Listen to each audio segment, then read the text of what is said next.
Bismillahirrahmanirrahim. Assalamualaikum warahmatullahi wabarakatuh. Alhamdulillahirabbil alamin. Assalatu wassalamu ala asrafil anbiya'i wal mursalin wa ala alihi wa sahbihi ajmain. Amma ba'du. Yang terhormat Bapak Wakil Kepala Sekolah, yang terhormat Bapak Ibu Dewan Guru, acara diseminasi budaya positif yang disampaikan oleh Ibu Yuli Sutiono MPD hari Kamis 22 Agustus 2024. Kita mulai. Marilah kita sama-sama membaca basmalah. Sambutan Kepala Sekolah sekaligus membuka acara ini yang diwakili oleh Bapak Wakil Kepala Sekolah Urusan Kesiswaan. Kepada Bapak Apriansa SPD kami persilakan. Assalamualaikum warahmatullahi wabarakatuh. Alhamdulillah, puji syukur kita panjatkan kepada Allah Taala atas nikmat, rahmat dan maghfirahnya yang tercurah kepada kita, yang mana pagi siang ini kita diberikan nikmat yang tak terhingga bisa berkumpul kembali di sini, akan menyaksikan salah satu rekan kita, Ibu Yuli Sutiono SPD MPD, yang mewakili salah satu guru SMP 10 yang terpilih dalam kegiatan guru penjelang angkatan ke-11. Yang insya Allah kita berharap Ibu Yuli dapat melaksanakannya dengan mudah, lancar, dan dapat berhasil. Tak lupa selawat dan salam kita curahkan kepada junjungan kita Nabi Muhammad SAW, keluarga, kerabat, sahabat, dan pengikutnya hingga akhir zaman. Semoga kita mendapat syafaat beliau di padang mahsyar nanti. Amin amin ya rabbal alamin. Alhamdulillah, kita tentunya sangat mengapresiasi atas usaha beliau dan atas apa yang kita berikan hari ini, kita sampaikan hari ini, itulah yang dapat kita sampaikan mewakili sekolahan. Atas waktu dan salah hilapnya akan ucapkan terima kasih. Wabillahi taufiq wal hidayah. Assalamualaikum warahmatullahi wabarakatuh. Terima kasih Bapak Wakil Kepala Sekolah Urusan Kurikulum, Bapak Apriansa. Acara berikutnya yaitu acara inti diseminasi budaya positif yang disampaikan oleh Ibu Yuli Sutiono SPD MPD. Kami persilahkan. Baik Bapak Ibu, Assalamualaikum warahmatullahi wabarakatuh. Waalaikumsalam warahmatullahi wabarakatuh. Iya, alhamdulillah, segala puji bagi Allah karena hari ini kita diberi kesempatan, kesehatan, sehingga kita bisa berkumpul di sini untuk kegiatan saya pada diseminasi budaya positif. Salawat serta salam tak lupa kita haturkan kehadiran junjungan kita Nabi besar Muhammad SAW. Mudah-mudahan dan semoga kita menjadi umat beliau dan mendapatkan syafaat beliau pada hari akhir nanti. Amin amin ya rabbal alamin. Kemudian saya juga mengucapkan terima kasih banyak kepada Bapak Ibu yang sudah berkenan hadir pada kegiatan hari ini. Saya ucapkan terima kasih yang sebesar-besarnya. Saya sangat mengapresiasi atas kesempatan waktu yang Bapak Ibu berikan pada kegiatan hari ini. Jadi hari ini itu memang sebenarnya adalah kegiatan saya pada pendidikan guru penggerak, di mana kami diberi tugas untuk menyampaikan, menyebarkan tentang budaya positif. Jadi harapannya itu budaya positif itu bisa tersebar di semua sekolah, seperti itu. Nah, tapi sebelum itu agar kita fresh dulu ya Bapak Ibu, kita ice breaking dulu sebentar ya. Mohon izin Bapak Ibu silakan berdiri dulu sebentar. Mungkin agak menjauhi dari kursi supaya mudah bergerak seperti itu. Ya, karena ini jam-jam rawan ya Bapak Ibu ya. Apalagi yang sudah mendapatkan energi yang luar biasa, tinggal tidur gitu ya. Kita ikuti apa? Ini mungkin bisa jadi apa ya, gambaran sedikit. Kalau Bapak Ibu ingin bisa ikuti contoh ini untuk di kelas.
Baik, Bapak Ibu, sudah bergerak ya? Sudah ada keringat-keringat seperti itu ya?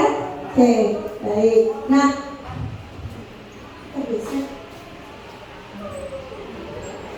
oke, ada pertanyaan seperti ini Bapak Ibu. Apakah Bapak Ibu setuju bila pemberian hukuman dapat mendisiplinkan murid?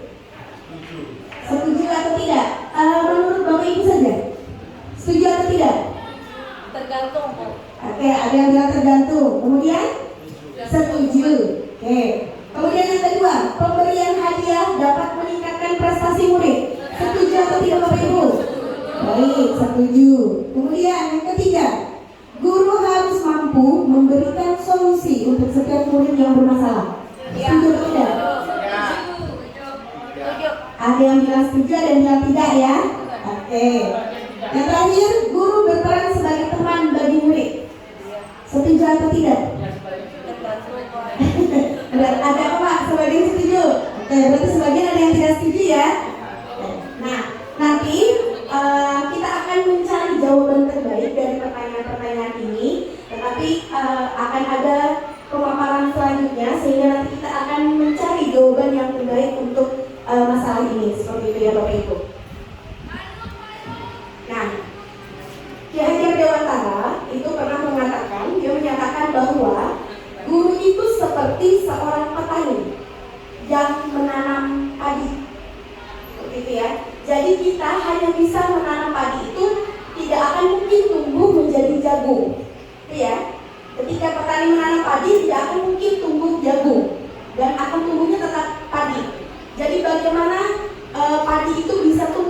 baik, padi itu bisa tumbuh dengan subur dengan kita rawat tanahnya, kita beri pupuk, kita beri air, seperti itu ya.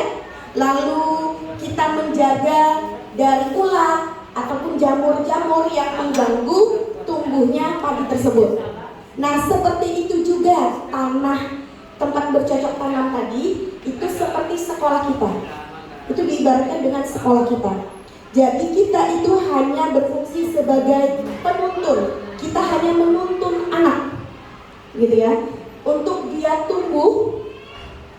Bagaimana kita membiasakan atau tugas kita itu membuat lingkungan sekolah itu menjadi nyaman, aman, dan menyenangkan bagi siswa, bagi murid.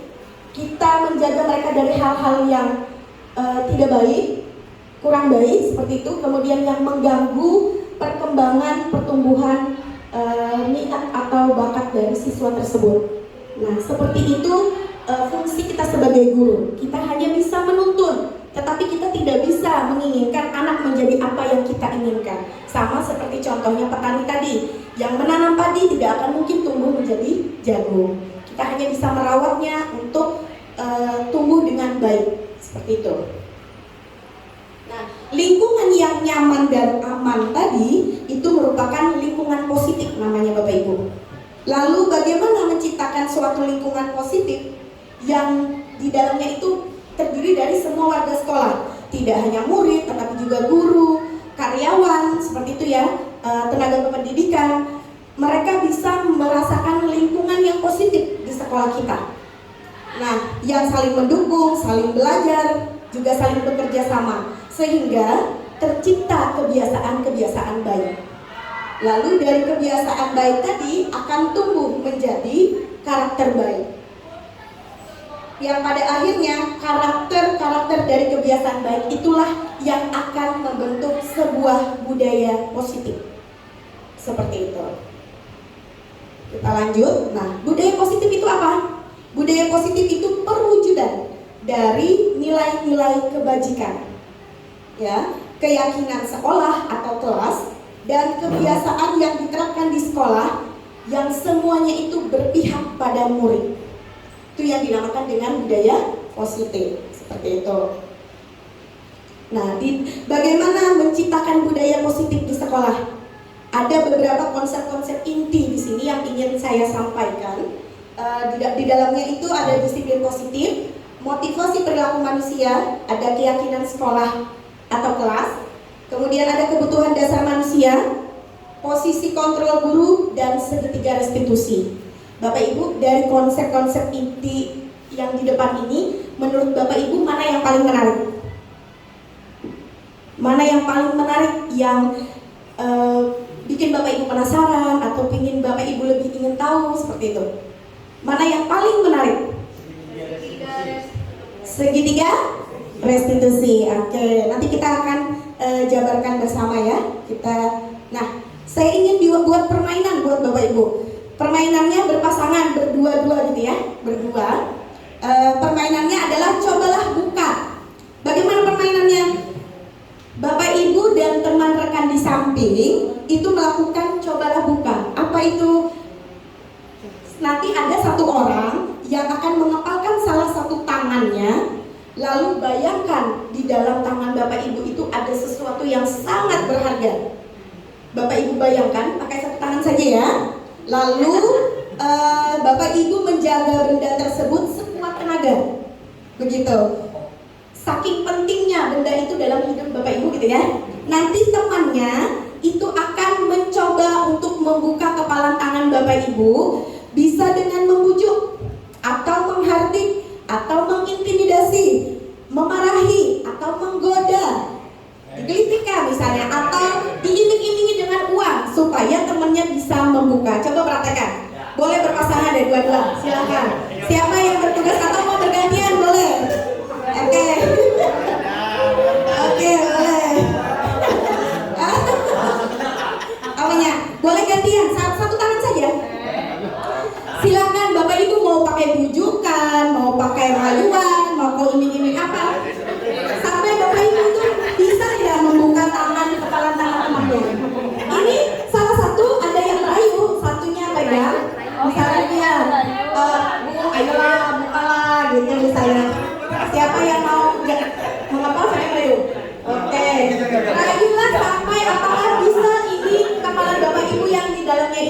benda berharga dalam hidup Bapak Ibu itu akan terbuka. Sudah? Ya. Boleh dihargai misalnya. Ayo Pak, misal boleh. Silakan. Dengan apa saja? Dengan cara apa saja?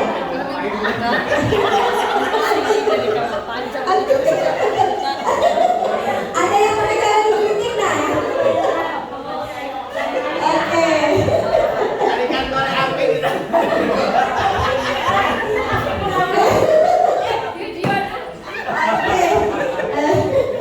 Ya, baik Bapak Ibu. Nah, sekarang dari hasil permainan itu adakah yang terbuka? Ada yang mau membuka? Ada yang satu tangan saja ada di depan. Maksudnya yang kepalanya ini dengan rujukan dari teman di samping, adakah yang mau membuka?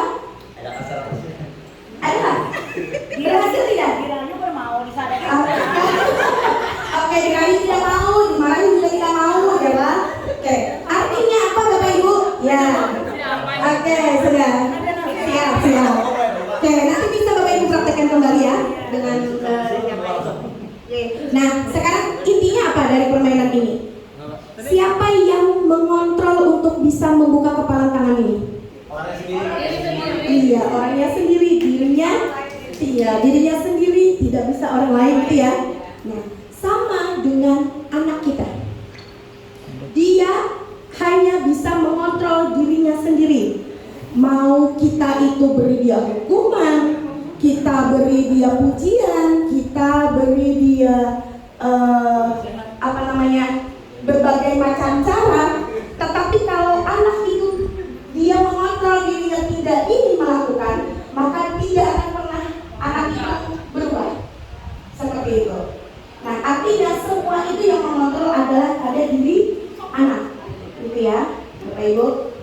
Nah, di sini ada pergeseran paradigma tentang teori kontrol tadi. Dr. William Glasser itu mengatakan bahwa ada ilusi mengatakan guru itu mengontrol murid. Selama ini yang terjadi itu kita yang mengontrol murid ya. Makanya anak itu, kenapa kamu tidak mengerjakan tugas, tidak mengerjakan PR? Kamu kalau tidak mengerjakan PR maka ini, gitu kan ya. Tapi besok-besoknya terulang lagi kan ya. Karena kita selama ini yang mengontrol mereka. Mereka sadar tidak dengan tugas-tugas ataupun nilai-nilai kebajikan yang ingin kita tanamkan. Berarti anak itu masih belum sadar, makanya dia mengulang lagi, walaupun beberapa kali kita bergumam seperti itu. Karena ada yang menganggap bahwa guru itu mengontrol murid. Padahal yang mengontrol itu siapa? Diri kita sendiri. Kita pun tidak mau ya. Lalu ada juga semua penguatan positif itu efektif dan bermanfaat. Menurut Bapak Ibu, apakah ketika kita memberikan sebuah penghargaan, hadiah itu selalu bermanfaat dan efektif? Ya, ada yang bilang ya, ada yang bilang tidak. Kenapa Di? Karena ada satu trailer atau penguatan yang sifatnya membuat siswa tergantung. Nah, oke, baik. Trailer ya termotivasi apabila tidak. Oke, baik, terima kasih. Karena dia mengharapkan sebuah imbalan, dia akan melakukan termotivasi itu tadi. Dia akan melakukan, tapi dia belum paham nilai kebajikan yang ingin dilakukan. Dia hanya karena mengharapkan sebuah imbalan. Kalau dalam jangka waktu pendek, bagus. Tetapi dalam jangka waktu panjang, itu kurang efektif. Karena anak hanya mengharapkan itu. Tetapi dia tidak sadar akan nilai-nilai kebajikan. Seperti itu. Lalu juga bahwa kritik dan membuat orang merasa bersalah itu dapat menguatkan karakter. Benar atau tidak? Ketika kita membuat anak merasa bersalah, kita mengkritik, itu menguatkan karakter anak tidak? Iya. Nah, makanya paradigma itu yang perlu kita pahami ya. Jadi ketika kita membuat dia merasa bersalah, dia akan merasa tertekan dan dia akan merasa semakin gagal, Bapak Ibu. Kenapa? Karena dia tidak mengerti nilai kebajikan itu, lalu kita salahkan, akhirnya dia akan semakin gagal. Dia minder, tidak percaya diri karena merasa bersalah. Nah, yang kita bangun itu adalah mereka menyadari akan nilai-nilai kebajikan, ya. Lalu bahwa orang dewasa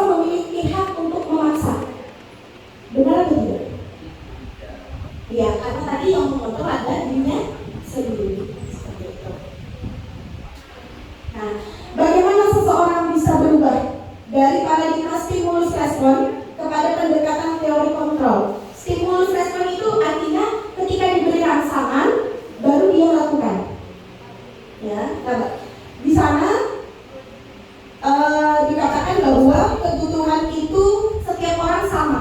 Padahal sebenarnya kebutuhan kita itu berbeda.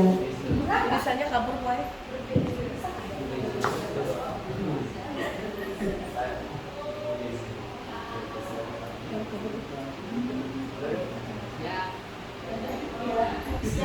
Oke, semua orang melihat hal sama. Padahal sebenarnya setiap orang itu punya gambaran berbeda. Kita saja setiap melihat sesuatu itu pasti cara pandang kita berbeda setiap orang, gitu ya. Nah, kemudian juga perilaku buruk itu dilihat sebagai suatu kesalahan. Jadi ketika anak itu melakukan hal yang tidak baik, kurang baik, itu kita anggap sebagai sebuah kesalahan. Padahal baik itu salah ataupun baik yang mereka lakukan itu semua punya tujuan. Kenapa mereka melakukan kesalahan? Itu ada tujuannya. Kenapa mereka itu melakukan hal yang kurang baik, gitu ya, yang kita anggap itu salah. Tetapi mereka itu sebenarnya punya tujuan. Nah, tujuan itu yang ingin kita carikan solusinya. Seperti itu. Lalu orang lain mengontrol saya, padahal sebenarnya hanya kita sendiri yang bisa mengontrol diri kita. Lalu saya bisa mengontrol orang lain. Yang benar, kita tidak bisa mengontrol orang lain. Tadi contohnya Bapak Ibu kan nggak bisa ya, buka tangan temannya, kepalannya. Nah, juga pemaksaan ada pada saat bujukan gagal. Jadi gini, kita rayu anak ini, kita belai, nanti ginilah, tapi tidak mempan. Akhirnya kita beri hukuman. Seperti itu ya. Nah, padahal yang diinginkan itu adalah sebuah kolaborasi dan konsensasi, menciptakan pilihan-pilihan. Apa yang diinginkan? Kenapa kamu melakukan ini? Tanya alasannya. Lalu untuk mengatasi itu, apa solusinya? Seperti itu. Nah, kemudian model berpikir selama ini adalah menang dan kalah. Padahal harusnya cara berpikirnya itu adalah menang. Jadi di sini tidak ada yang kalah, tidak ada yang menang. Jadi semua benar atau menang gitu ya. Nah, kita masuk yang pertama itu disiplin positif. Apa itu disiplin positif? Disiplin yang kita lakukan, ya, disiplin yang kita lakukan supaya menghasilkan di sebuah disiplin positif itu adalah cara kita mendisiplinkan dengan mengajarkan anak bertanggung jawab dan menumbuhkan kesadaran dirinya berdasarkan nilai-nilai kebajikan. Ya, jadi disiplin yang kita terapkan itu apakah sudah menjadi sebuah disiplin positif atau belum? Ya, bisa kita renungkan masing-masing seperti itu. Karena yang namanya disiplin positif itu menerapkan disiplin untuk mengajarkan anak dia bisa bertanggung jawab dan dia sadar akan sebuah nilai-nilai kebajikan. Lalu lebih ke arah disiplin diri yang mengontrol diri dalam melakukan sebuah tindakan. Juga dapat membuat murid dia memahami dan menyadari bahwa motivasi internal atau motivasi dari dalam dirinya itu bukan karena ada paksaan, bukan karena ada pujian, bukan karena ada hukuman, tetapi dia menyadari dari dalam dirinya sendiri. Seperti itu. Sampai sini Bapak Ibu bisa dipahami? Ada yang mau bertanya? Oh ya, oke, belum ya? Oke, lanjut. Nah, apa sih nilai-nilai kebajikan itu Bapak Ibu? Bisa Bapak Ibu beri kasih saya contoh nilai kebajikan itu apa aja? Bertanggung jawab. Ada nilai kebajikannya apa di situ berarti? Kebersihan, tolong menolong. Ada lagi? Datang tepat waktu itu berarti disiplin. Oke, apa lagi? Hemat, rela menolong dan tabah. Oke. Oke, jujur gitu ya. Banyak ya? Nah. Rajin menabung dan suka menolong. Oke. Nah, banyak ya nilai-nilai kebajikan. Dan itu semua tergambar atau tertuang di dalam 6 dimensi profil pelajar Pancasila. Ya, ada 6 dimensi. Masih ingat Bapak Ibu? Yang pertama apa? beriman, bertakwa kepada Tuhan Yang Maha Esa, dan berakhlak mulia. Kemudian selanjutnya berkebinekaan global. Oke, lanjut. Bergotong royong, apalagi? Kreatif, apalagi? Mandiri, bernalar kritis. Nah, di dalamnya itu semua ada nilai-nilai kebajikan. Kenapa disebut universal, Bapak Ibu? Artinya menyeluruh, tanpa memandang suku, agama, ras, budaya. Ya, jadi nilai kebajikan itu untuk semua orang. Seperti itu. Nah, ada motivasi perilaku manusia. Bapak Ibu, kita ketika melakukan sesuatu, kita punya motivasi ya. Setiap orang itu melakukan sesuatu pasti ada motivasinya. Nah, dari 3 ini, mana yang menjadi motivasi Bapak Ibu? Ayo jujur. Ketika Bapak Ibu melakukan sesuatu itu, apakah karena menghindari ketidaknyamanan atau hukuman? Ataukah karena Bapak Ibu mendapatkan imbalan atau penghargaan dari orang lain? Ataukah yang ketiga, menjadi orang yang kita inginkan dan menghargai diri kita dengan nilai-nilai yang kita percaya? Mana yang selama ini deh? Yang selama ini? Ayo jujur. Contoh ya. Biasanya kita tidak takut untuk bolos ke kantor karena kalau banyak alpanya nanti sertiknya nggak cair. Iya kan ya? Nah, berarti itu mengharap apa ya? Maksudnya iya, motivasinya apa motivasinya? Iya, motivasinya berarti mengharap imbalan. Tapi tidak masalah Bapak Ibu, itu kan manusiawi ya. Iya, oke. Semua ini adalah motivasi. Ya, ada beberapa motivasi. Jadi selama ini yang kita lakukan, atau kita turun ke sekolah, kita datang tepat waktu, atau kita datang terlambat, apa sih motivasi sebenarnya yang ada pada kita? Ya, apa Bu? Takutan disariki, ya berarti menghindari hukuman ya, ketidaknyamanan. Oke, tapi adakah yang punya motivasi yang ketiga? Yang ketiga itu menjadi orang yang kita inginkan dan menghargai diri kita sendiri dengan nilai-nilai kebaikan yang kita percaya. Jadi sebenarnya dari 3 ini, mana motivasi yang lebih mendukung kita? Yang idealnya? Itu kenyataannya ya Pak. Tapi dari 3 ini idealnya yang mana menurut Bapak Ibu? Nomor 1, nomor 2, nomor 3. Yang paling ideal. Motivasi yang ada di diri kita. Bapak gini, misalnya Pak Adi mau melakukan sesuatu, itu karena motivasi yang mana? Dari 3 itu. Nomor 1. Ya karena supaya tidak dihukum, menghindari ketidaknyamanan. Supaya nyaman pokoknya. Itu kan menghindari ketidaknyamanan berarti ya. Jadi supaya nyaman kan? Supaya nyaman, artinya supaya tidak dimarahin, tidak dihukum, tidak dipotongin teman, gitu ya. Oke. Yang lainnya? Nomor 3. Oke, Ibu Herlina ya. Karena motivasi kita yang mengontrol diri kita, karena kita yang menyadari akan nilai-nilai kebajikan itu, tidak terlepas mau dihukum atau tidak, kita sadar bahwa ini tanggung jawab. Oke, baik. Nah, dari 3 ini Bapak Ibu, itu ada yang menjadi sebuah motivasi luar. Artinya gini, kita tuh karena ada sesuatu, lalu kita bergerak, lalu kita memahami kebajikan. Maksudnya gini, lalu kita disiplin karena ada sesuatu dari luar. Itu ada motivasi luar namanya. Tapi kalau motivasi dari dalam diri, contoh gini deh, ada atau tidak ada polisi, ya kita tetap pakai helm, gitu ya. Tapi kalau ada polisi, kita pakai helm, ada polisi kita tidak menggunakan helm, berarti itu motivasinya sudah berbeda kan? Nah, itu jadi ada motivasi yang dari luar, ada motivasi dari dalam diri. Menurut Bapak Ibu, dari 3 ini, mana yang menjadi motivasi luar atau motivasi eksternal? Nomor 1? Nomor 2. Nomor 2? Nomor 3 masuk tidak?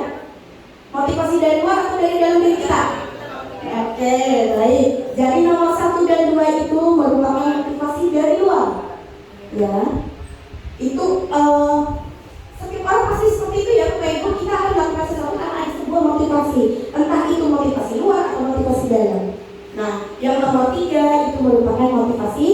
internal. Nah, yang ingin kita bangun itu adalah motivasi internal murid kita. Bukan karena ada hukuman, bukan karena ada sebuah imbalan atau pujian, tetapi dia menyadari akan sebuah nilai-nilai kebajikan. Kan, maka dengan dia punya motivasi internal, ada ataupun tidak kita jaga piket di depan, mereka akan tetap datang tepat waktu. Mereka tidak akan melanggar keyakinan atau aturan yang sudah dibuat. Seperti itu kan? Oke. Nah, ada hukuman, konsekuensi, dan restitusi. Ini ada kasus nih. IPA kurang menguasai pelajaran matematika. Ayo Bapak Ibu, kita berjelajah. Sehingga ulang-ulang, IPA kurang menguasai pelajaran matematika. Sehingga pada saat pelajaran tersebut berlangsung, dia lebih banyak berdiam diri dan atau dia menggambar di buku pelajarannya. Pada saat guru matematikanya Pak Seno menanyakan pertanyaan, IPA menjadi gugup dan tak sengaja menjatuhkan tasnya dari kursi, serta tiba-tiba menjadi gagap pada saat berupaya menjawab. Seluruh kelas pun tertawa melihat perilaku IPA yang berbicara tergagap dan terkejut tersebut. Pak Seno pada saat itu membiarkan teman-teman IPA menertawakan IPA yang tergagap dan malu luar biasa, dan malahan minta IPA untuk maju ke depan dan berdiri di depan kelas sambil menunjuk hidungnya karena tidak bisa menjawab pertanyaan Pak Seno. Kelas makin gaduh, anak-anak pun tertawa melihat IPA di depan kelas memegang ujung hidungnya. Ya, ada kasus seperti ini ya. Lalu, menurut Bapak Ibu, apakah Bapak Ibu setuju dengan tindakan Pak Seno? Tidak. Tidak. Bisa, kenapa Bu? Karena itu termasuk pembulian. Oke, jadi Ibu karena itu termasuk pembulian, berarti seperti sebuah hukuman ya Bu ya? Oke. Kemudian yang kedua, menurut Bapak Ibu, tindakan terhadap Pak Seno itu hukumankah atau konsekuensi kan? Hukuman. Ada yang bilang hukuman, konsekuensi. Ayo. Kalau hal seperti itu, Ini. menurut saya tidak boleh karena itu masuk pembulian. Jadi kita nih guru ini serba salah sekarang karena ada aturan di PPA yang tidak boleh kita adanya hukuman kepada anak. Oke, istilah mana tadi ya, Ayah? Oke, Bro. Oke. Nah, ada yang menjawab hukuman, ada yang menjawab konsekuensi. Baik, kita perhatikan yang ini dulu. Hukuman itu bersifat tidak terencana atau tiba-tiba. Murid tidak tahu apa yang akan terjadi dan tidak dilibatkan. Misal, kenapa kamu gini? Berdiri. Itu anak dilibatkan nggak? Ketika dia melakukan kesalahan, dia disuruh berdiri. Nah, berarti itu adalah namanya hukuman. Kemudian hukuman itu bersifat satu arah, hanya dari kita saja. Seperti itu ya. Guru yang memberikan, murid hanya menerima sebuah hukuman itu tanpa melalui sebuah kesepakatan atau pengarahan dari guru, baik sebelum atau sesudahnya. Kemudian hukuman itu diberikan bisa berupa fisik, bisa berupa psikis, bisa dengan kata-kata, bisa juga dia disuruh berdiri. Oke. Nah, kalau konsekuensi itu dia sudah terencana dan disepakati bersama murid, tetapi bentuknya ini masih guru yang menentukan. Nah, aturan di sekolah di kelas kita ya, gini. Gimana? Setuju? Nah, kalau mereka bilang setuju, itu masih konsekuensi Bapak Ibu, karena idenya masih dari kita. Ya, itu namanya konsekuensi. Kemudian murid tetap dibuat tidak nyaman dalam jangka waktu pendek, karena dia belum sadar untuk jangka waktu pendek, tapi jangka waktu panjang dia akan menyadari itu memang, gitu ya. Tapi untuk jangka waktu pendek dia belum menyadari itu, karena itu masih dibuat oleh kita. Lalu konsekuensi itu diberikan berdasarkan suatu data yang umumnya dapat diukur. Ini misalnya, nah Ibu beri waktu kerjaan PR 3 hari. Kalau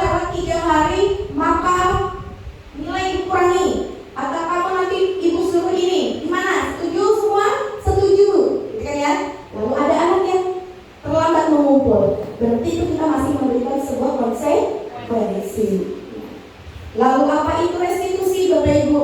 Restitusi itu proses menciptakan kondisi bagi murid untuk memperbaiki kesalahan mereka, ya, sehingga mereka itu bisa kembali di kelompok mereka. Maksudnya dia bisa, oh iya ya, saya ternyata salah. Oh iya ya, ternyata ini tidak ada nilai-nilai kebajikan yang saya lakukan. Oh iya ya, saya belum menyepakati atau belum melakukan kesepakatan yang sudah dilakukan. Itu namanya restitusi, ya. Juga restitusi itu maaf ya. Oke, restitusi itu bukan menebus kesalahan. Jadi ketika anak salah, suruh bersihkan WC, suruh berdiri, bukan menebus, tetapi bagaimana dia belajar dari kesalahan itu. Itu yang diinginkan. Nah, dia juga memperbaiki hubungan dan kita memberikan tawaran, bukan paksaan. Kalau kita masih kadang pokoknya kamu berdiri, itu masih paksaan. Tapi kalau kita tawarkan, kamu maunya apa? Seperti itu. Ya, tapi bukan berarti dalam konteks nanti kita akhirnya memanjakan murid, bukan begitu ya. Karena proses restitusi tadi ada lagi, gitu. Lanjut. Ini ada pertanyaan. Ayo, tadi kan sudah tahu ya hukuman apa, konsekuensi apa gitu ya. Nah, ini ada satu pertama, mencatat 100 kali di dalam buku kalimat, saya tidak akan terlambat lagi karena terlambat ke sekolah. Hukuman apa konsekuensi? Hukuman? Sebelumnya nggak ada pemberitahuan. Tahu atau tidak bahwa tidak ada kesepakatan tadi? Tidak langsung soal ya. Kira-kira hukuman apa konsekuensi? Hukuman. Ayo, Ibu Rahmi bingung jadinya. Ayo, mencatat 100 kali di dalam buku kalimat, saya tidak akan terlambat lagi karena terlambat sekolah. Hukuman? Ayo, lanjut yang nomor 2 dulu kalau Bapak Ibu bingung deh. Lari mengelilingi lapangan basket 2 kali karena terlambat hadir ke sekolah. Hukuman. Yang nomor 1 apa ya kira-kira? Konsekuensi, gitu ya. Jadi dalam jangka waktu panjang dia akan menyadari, oh kan bisa ditulis kan. Tapi dalam jangka waktu pendek dia belum menyadari itu memang. Kemudian membersihkan coretan yang dibuat di meja tulis. Konsekuensi. Karena konsekuensi itu lebih kepada mendidik seperti itu ya. Ada tujuannya itu bukan memberikan paksaan gitu. Nah, lalu yang nomor 4, murid diminta untuk push up 15 kali karena tidak menggunakan masker di sekolah. Hukuman. 5, lari mengelilingi lapangan basket 2 kali karena terlambat 10 menit untuk pelajaran PJOK. Iya, konsekuensi karena di pelajaran PJOK kan ya. Jadi tujuannya karena di pelajarannya dia, gitu kan. Nah, yang terakhir, membersihkan WC sekolah karena mematahkan pensil temannya. Tapi ada kejadian seperti itu, Bu. Bu, Pak, pensil ulun patah. Siapa yang mematah? Oh, bersihkan WC. Seperti itu berarti hukuman atau konsekuensi? Hukuman. Oke, Bapak Ibu. Nah, tetapi ada seperti ini ya Bapak Ibu. Kita itu memberikan sebuah penghargaan, tetapi ternyata itu bisa menjadi sebuah hukuman, dihukum oleh penghargaan. Maksudnya seperti apa? Dihukum oleh penghargaan itu gini. Pengaruh jangka pendek dan jangka panjang. Secara jangka pendek, anak itu termotivasi karena ada penghargaan. Tetapi untuk jangka panjang, dia akan seperti yang Pak Adi ceritakan tadi. Karena ada imbalan lalu dia mau melakukan. Tapi kalau tidak ada, belum tentu anak melakukan, ya. Kemudian penghargaan itu tidak efektif. Kenapa tidak efektif? Ulun dapat apa, Bu? Bilanya ulun bedahulu mengumpul.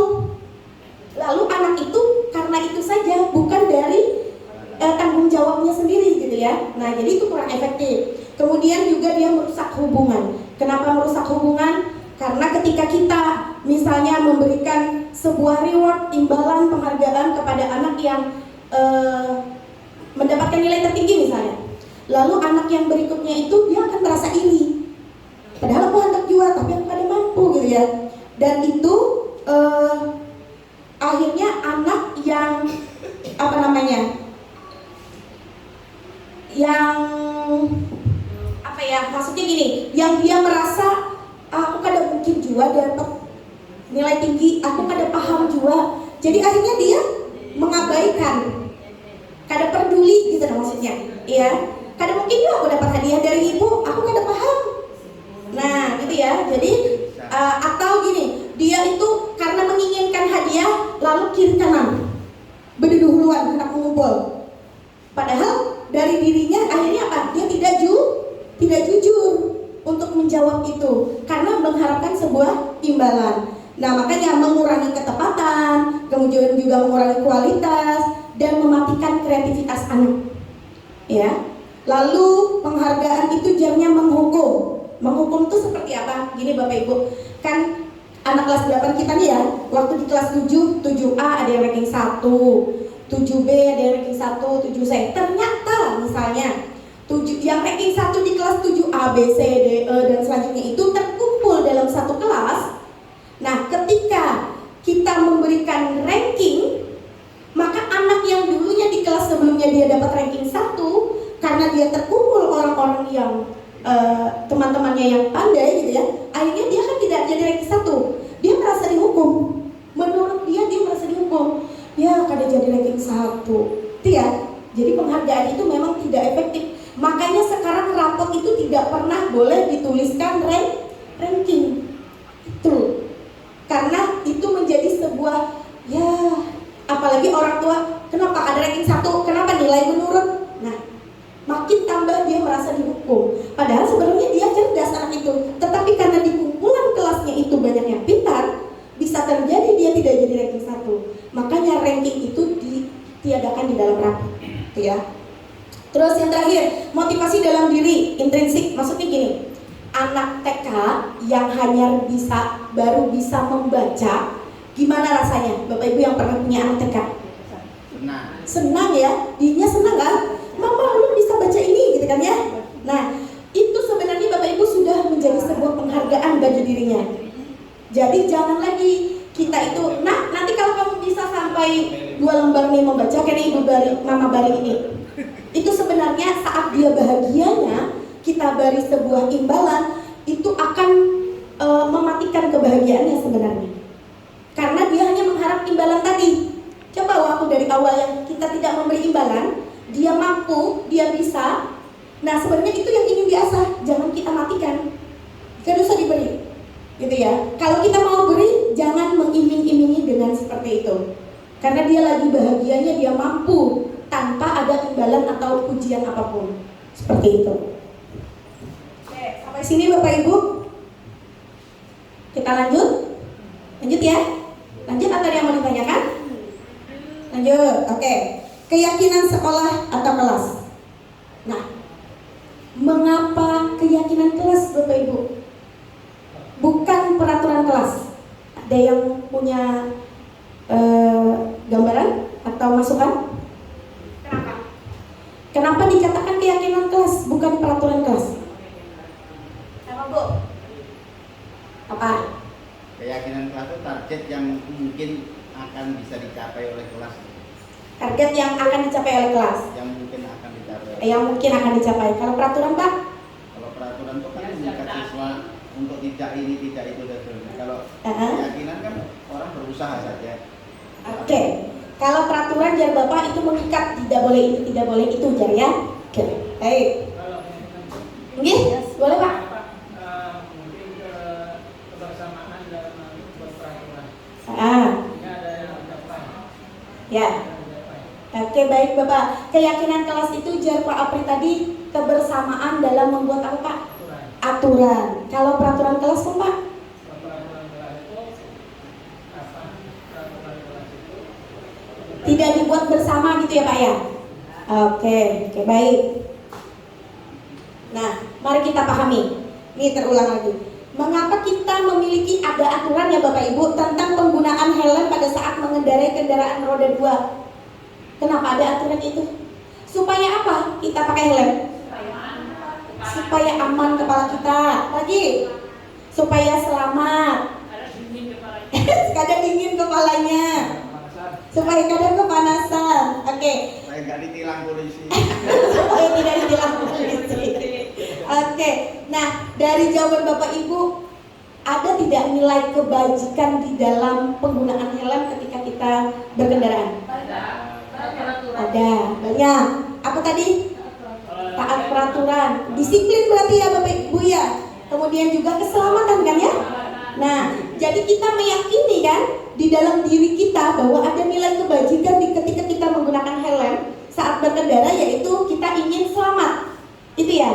Jadi mau adakah polisi, tidak adakah polisi, karena kita yakin bahwa kita itu akan terhindar dari agar selamat gitu kan ya, kita akan tetap pakai helm. Tuh. Nah, lalu kenapa ada peraturan penggunaan masker dan mencuci tangan setiap saat? Apa nilai kebajikan yang ada di dalam situ? Bersih, supaya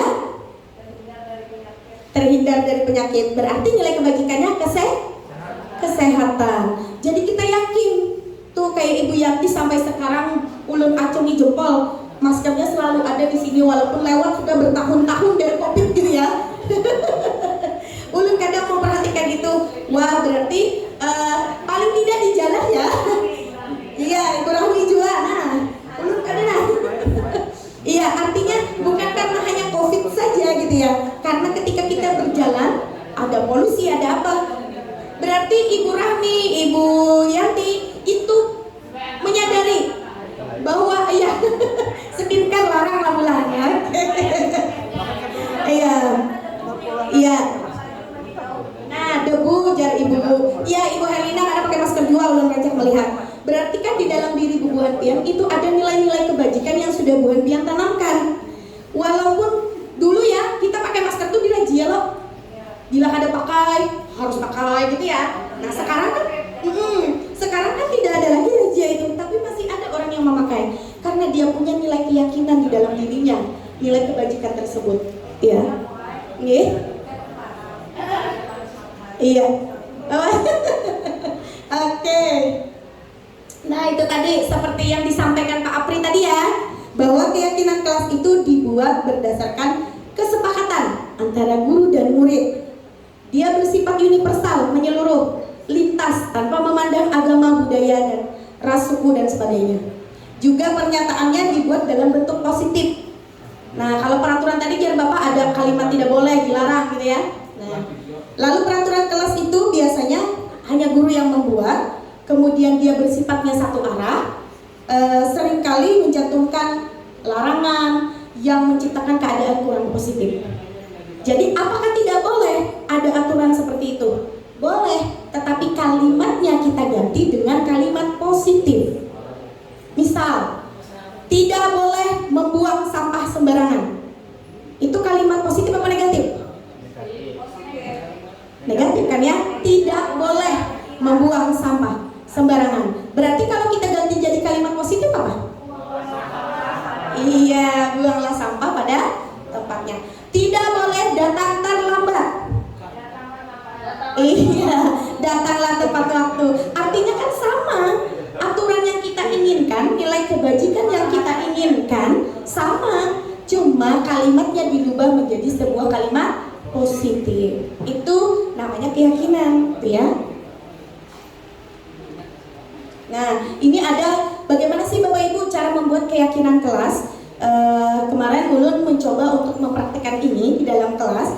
Jadi langkah-langkahnya itu yang pertama, kita itu bertukar ide atau pendapat. Jadi anak-anak itu dipersilahkan mereka mengemukakan apa aturan yang ingin disepakati di dalam kelas itu. Boleh setiap orang mengeluarkan pendapatnya, jangan kita halangi. Jangan begini nak, tidak boleh kayak gini. Tidak ada kalimat itu. Jadi biarkan saja dia mengeluarkan ide-idenya. Lalu kemudian mencatat hasil idenya itu. Ulun ini Bu Ai, ulun ini Bu Ai. Ulun mau aturannya begini. Boleh dengan dicatat di papan tulis atau menggunakan post-it atau sticky note. Nanti mereka tulis lalu kita tempel. Boleh seperti itu. Kemudian mengganti, nanti kan anak-anak pasti ada ya. Tidak boleh berjalan-jalan ya. Tidak boleh ribut ya. Karena anak-anak ada yang kayak gitu ya. Nah, nanti itu kita giring mereka untuk membuat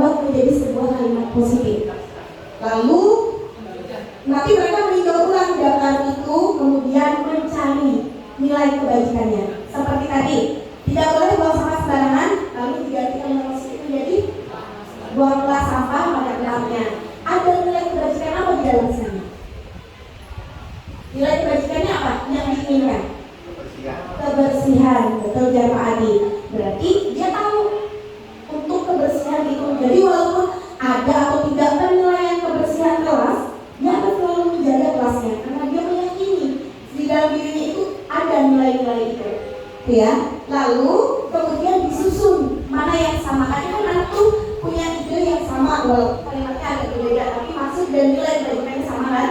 Lalu kita susun menjadi ada 3-7. Jangan banyak. Kenapa jangan banyak? Karena nanti akan susah untuk dilakukan, ya, terlalu banyak. Ya. Nanti kalau sudah itu terlaksana dan ada di dalam diri mereka, itu bisa kita ulang lagi, Bapak Ibu. Itu bukan berlaku untuk selamanya, itu tidak ya. Kalau anak di 3-7 nilai kebajikan itu sudah tertanam, bisa kita diulang lagi membuat kesepakatan itu, sehingga banyak nilai-nilai kebajikan yang ada pada dirinya. Gitu. Nah, kemudian nanti kalau sudah mereka setuju dengan kesepakatan yang dilakukan bersama, nanti mereka tanda tangan. Ditandatangani di setiap kesepakatannya, disetujui, gitu ya. Dan terakhir nanti ditempel di tempat yang mudah untuk mereka baca. Itu cara buat prosedurnya. Nah, ini ada contoh ulun penerapan keyakinan kelas.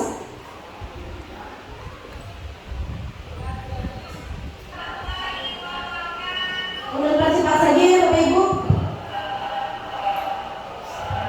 supaya nanti videonya kalau mau dilihat lebih lengkap nanti ulun boleh cek.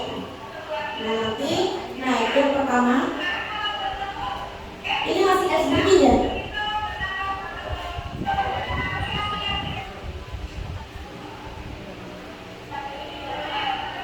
Ini ya.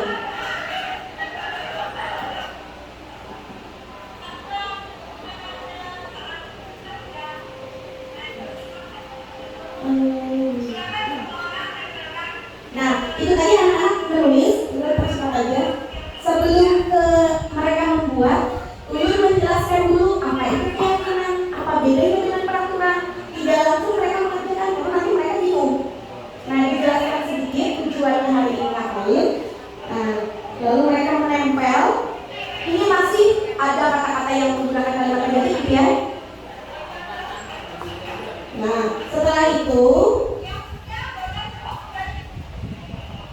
ini yang di depan ini contoh ulun minta relawan anak yang mau mencari kalimat-kalimat negatif untuk dirubah menjadi kalimat positif. Nah, seperti itu. Nah, dilarang makan di kelas saat jam pelajaran.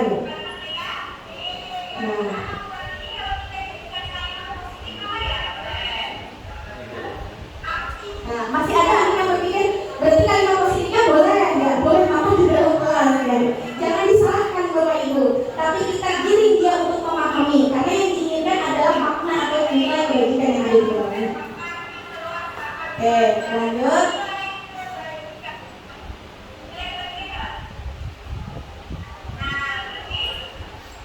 Nah, ini anak sesudah mereka membuat nilai-nilai positif lalu disusun dan sama-sama. Nah, kemudian disepakati apa nilai kebajikannya, lalu ditempelkan di sana dan nanti mereka tanda tangani. Nah, itu mereka tanda tangani. Nah, senang mereka jadinya. Karena itu aturan di kelas itu mereka buat bersama dan sesuai keinginannya dan disepakati bersama. Ya. Iya, ini anak buahnya ibu. Nah, kemudian ditempel. Oke Bapak Ibu, ini ya sedikit penerapan tentang kesepakatan kelas. Sampai sini ada yang mau ditanyakan Bapak Ibu? Kita lanjut, masih lanjut ya? Masih semangat? Oke, kebutuhan dasar manusia.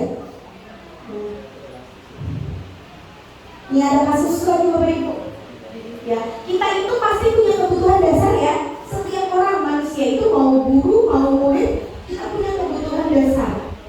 Ya, apa saja sih kebutuhan dasarnya? Nih, ini ada kasus Ibu Ambar 2A. Di SD Pelita Hati sedang bingung menghadapi ulah salah satu murid di kelasnya. Beberapa anak di kelas 2A itu datang padanya dan mengeluhkan Doni yang seringkali meminta bekal makan siang mereka dengan paksa. Jika Anda menghadapi situasi seperti Ibu Ambar, apa yang akan Bapak Ibu lakukan? Memanggil Doni. Yang lainnya? Memanggil orang tuanya. Langsung orang tuanya, Bu, Pak. Oke, boleh. Memanggil orang tuanya, kayak yang memanggil Doni. Oke, ada lagi yang lain? Kalau terjadi hal seperti ini, apa yang Bapak Ibu lakukan dulu? Menanyakan. Langsung manggil orang tuanya. Doni yang sering kali.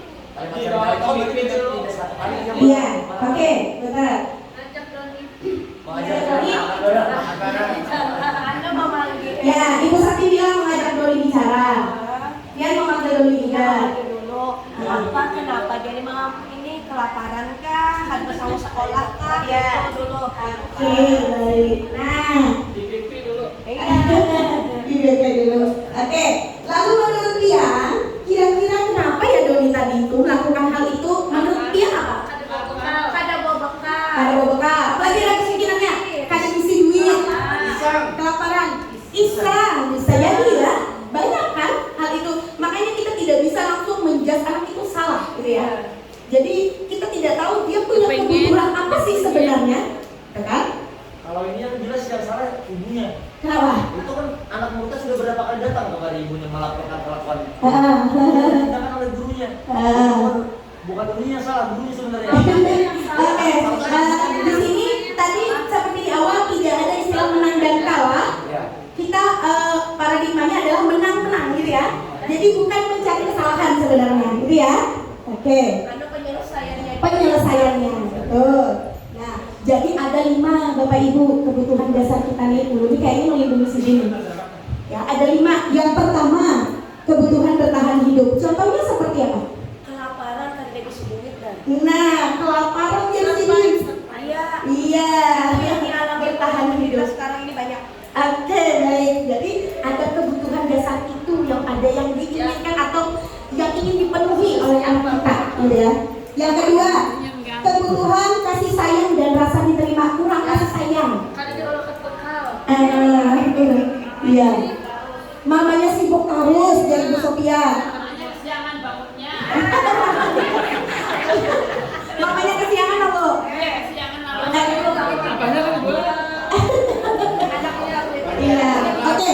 Jadi ada kebutuhan dia itu ingin disayangi atau diterima. Kita tuh gitu ya. Bukan masalah Doni saja. Kita tuh punya keinginan itu kan, punya kebutuhan itu. Iya. Makanya kita kawin ya.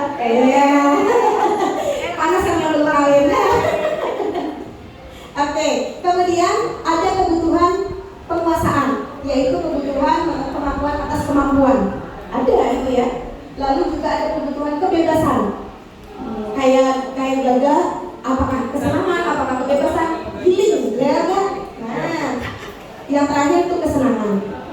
Lalu, nah ketika kan tadi kebutuhan Pian memanggil Doni ya, lalu menanyakan, Doni kenapa kamu melakukan hal itu gitu kan ya? Lalu jawaban Doni, karena lu lapar boy, orang tua lu tidak membawakan bekal makan siang. Berarti kebutuhan dasar apa yang diinginkan oleh Doni? Makan. Bertahan hidup. Bertahan hidup. Iya. Dari 5 kebutuhan dasar tadi ya. Nah, tapi ketika Doni menjawab, dia senang temannya jadi memperhatikannya. Ketika temannya memperhatikan, lalu temannya itu mengadu dengan gurunya. Ketika mengadu, maka gurunya itu akan konsultasi, diskusi dengan orang tuanya. Lalu orang tuanya memperhatikan dengan Doni, gitu ya. Jadi kebutuhan dasar apa yang ingin dipenuhi oleh Doni? Iya, kasih sayang dan rasa diterima. Tapi kalau Doni itu menjawab begini, Doni merasa hebat Bu, karena teman jadi takut dengan Doni dan menuruti keinginan saya. Apa kebutuhan dasar yang ada di dalam ini? Ya, pengakuan, penguasaan ya. Oke, kita lihat. Iya, kekuasaan kan ya. Ada dalam diri anak. Jadi jangan disalahkan karena dia punya tujuan. Tapi kita arah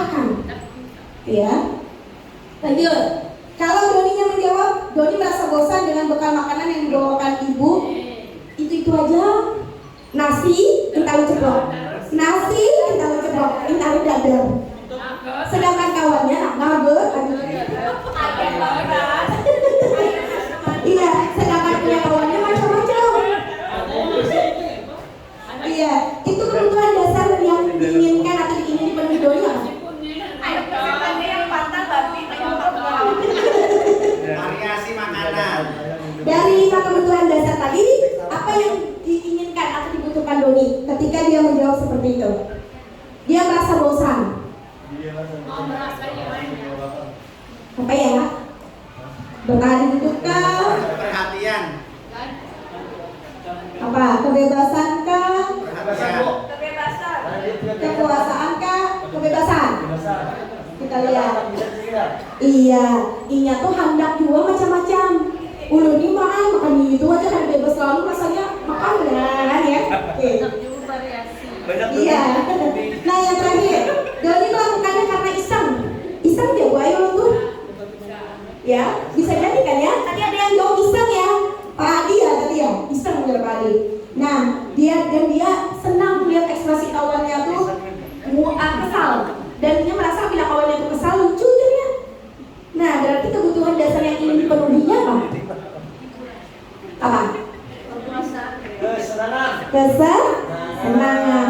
Kita pun punya loh kebutuhan dasar kesenangan, tapi karena kita tahu nilai-nilai kebajikan, lalu kita mengarahkan kebutuhan dasar kita dengan healing misalnya, tapi tidak mengganggu orang gitu ya. Oke. Ada istilah dunia berkualitas sayang. Apa sih itu? Dunia berkualitas itu yang ada di dalam pikiran Bapak Ibu, sesuatu yang menjadi sebuah pengalaman berharga, hidup pian yang paling bermakna, yang ada di dalam pikiran pian, baik itu orang ataupun hal-hal sesuatu yang pian lakukan yang bermakna bagi pian. Jadi kalau menurut Dr. William Blaser itu diibaratkan seperti sebuah album foto. Kayak apa buat pian biasanya anak di sebuah album foto itu pasti sesuatu yang menjadi kenangan berharga kan ya, yang disimpan di situ. Nah, Bapak Ibu coba Dwi Pian bayangkan sebuah dunia berkualitas bagi pian masing-masing. Yang pertama, siapa yang bisa atau mau menjawab? Siapakah orang yang paling penting dalam hidup Anda? Orang tua. Boleh, Cung? Oke. Silakan. Kenapa berharga? Oh iya, sangat berharga jelas Bu. Siapa? Siapa dulu? Bapak dan yang pertama Ibu, yang kedua Bapak. Oke. Jelas kan Ibu, Kenapa pian anggap itu penting? karena beliau Bapak dan Ibu itu kan terangkat dari keluarga petani yang mengusahakan anaknya untuk menjadi orang yang terdidik gitu. Itu kan di luar batas kemampuan yang pada saat itu orang-orang yang jauh dari pendidikan, dan beliau mengharapkan anaknya berpendidikan. Artinya ada sampai ke taraf ini, kalau ulun kan ada Orang tua. iya, makanya ulun selalu berprinsip orang tua dulu, baru diri sendiri gitu. Nah, itu konsepnya. Baik, terima kasih Pak. Kasih tepuk tangan buat Kak Gaga hari ini. Dianggap penting tuh orang tua. Nah, lanjut. Nilai-nilai kebajikan apa yang paling penting dalam hidup Bapak Ibu?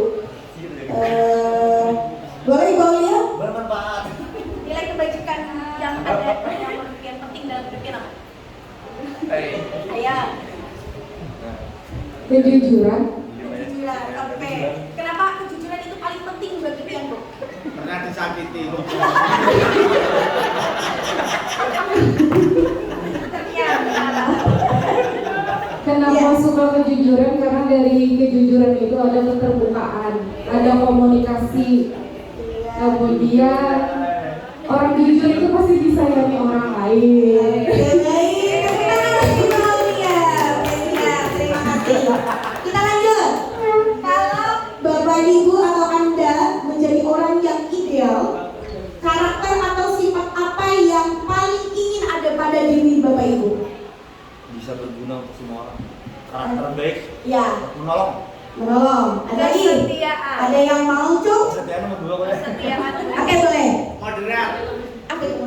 Moderat terus. Tidak memihak kanan dan tidak memihak kiri. Oke, baik. Jadi nilai karakter atau sifat yang paling dia inginkan adalah Moderat. moderat. Alasannya Pak? tidak menjelekan kanan atau membaikkan kiri atau sebaliknya. Oke, baik. Terima kasih, tepuk tangan buat Pak Ali.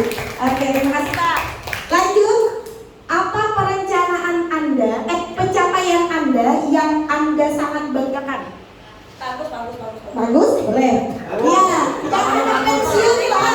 Iya, betul. Pencapaiannya yang paling lama itu sukses. Oke. Apa pencapaian yang sangat dia banggakan?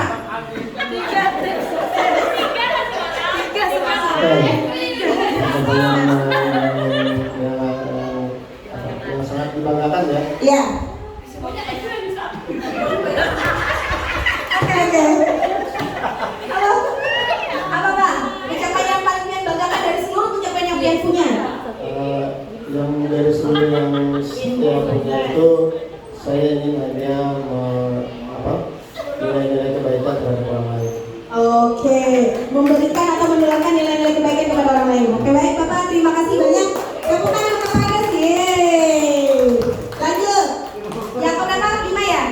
Apa pekerjaan ideal bagi Anda? Boleh Ibu Mupri. Oke. Oke, boleh deh. Oke. Ya. Pekerjaan ideal bagi Pian. Bebas ya, bebas saja. Pekerjaan yang paling Ideal bagi Pian. bisa menyenangkan orang lain, terutama Suami. untuk ya. Berarti pekerjaannya apa tuh? Istri salehah ya? Iya. Oke, Bu, tidak masalah, tidak apa-apa, boleh. Masing-masing orang kan punya keinginan atau pekerjaan yang paling ideal gitu ya. Boleh. Ya, terima kasih buat tepuk tangan buat Bu Mupri. Lanjut. Ceritakan bagian perjalanan hidup Anda di mana Anda merasa itulah titik puncak hidup Anda. Boleh, Ibu Santi deh. Nah, Ibu Santi jangan dari tujuannya. Apa? Titik puncak Pian yang sudah Pian beri. Boleh. Apa? Apa? Perjalanan hidup Pian mulai dari Pian lahir sampai sekarang.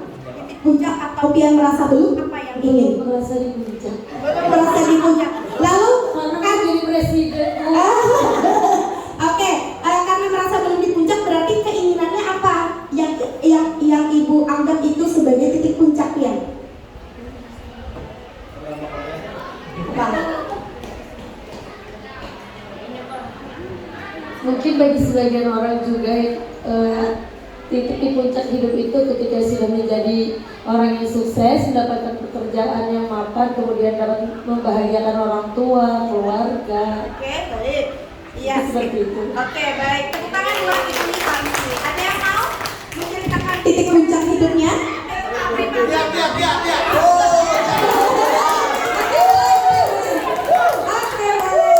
Yang tadi berarti kita lintas universal ya. Oke, baik. Silakan ya. Banyak ya titik puncak, misalnya mencapai S1 kok atau apa kok misalnya gitu ya. Bebas saja. Saat ini saya masih belum sampai ke titik puncak, Bu. Oke, berarti hayalan Ibu titik puncak Pian apa? Gagat. Bila sudah punya anak juga. Ya, berarti titik puncak yang harapkan itu berarti ada ya di dalam pikiran kita. Kalau kita merasa kita belum mencapai titik puncak, berarti ada kan target titik puncaknya. Apa Bu targetnya? Apa? Ya, boleh, ada yang mau Ibu Sophia boleh? Oke, yang udah masih bingung Ibu Sophia deh, yang paling banyak akan datang dari Ibu ya. Oke, siap, terima kasih Sophia. Iya. Perjalanan hidup selagi awal menjadi PNS diangkat di pedalaman. Nah, itu penuh kenangan. Tidak ada listrik, tidak apa, jadi penuh pengalaman. Dan ini juga masih belum titik puncak. Tidak menjadi kepala sekolah dan tidak ingin menjadi kepala sekolah. Oke, berarti memang bukan titik puncak kalau tidak ingin jadi kepala sekolah ya, bukan titik puncaknya gitu kan ya. Oke, kalau Ulun dulu tutup April. Ada yang mau lagi? Boleh. Cerita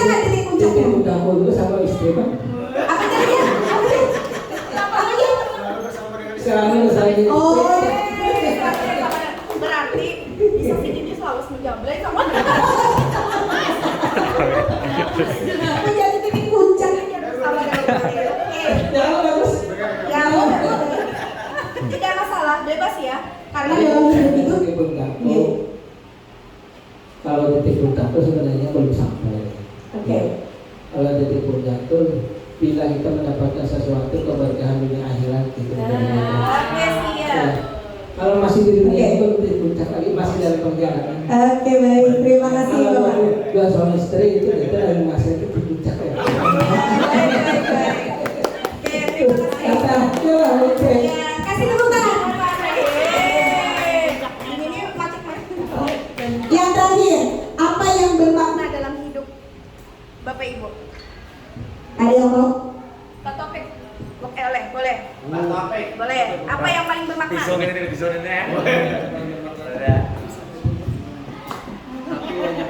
Jawabannya. Ya, karena dunia berkualitas itu kan seperti album foto itu kan tidak banyak ya.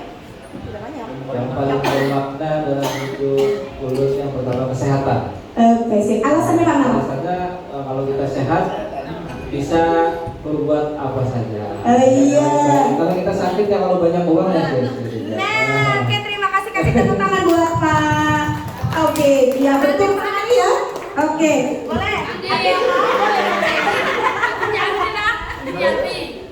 Oke. Ada? Tidak ada yang salah.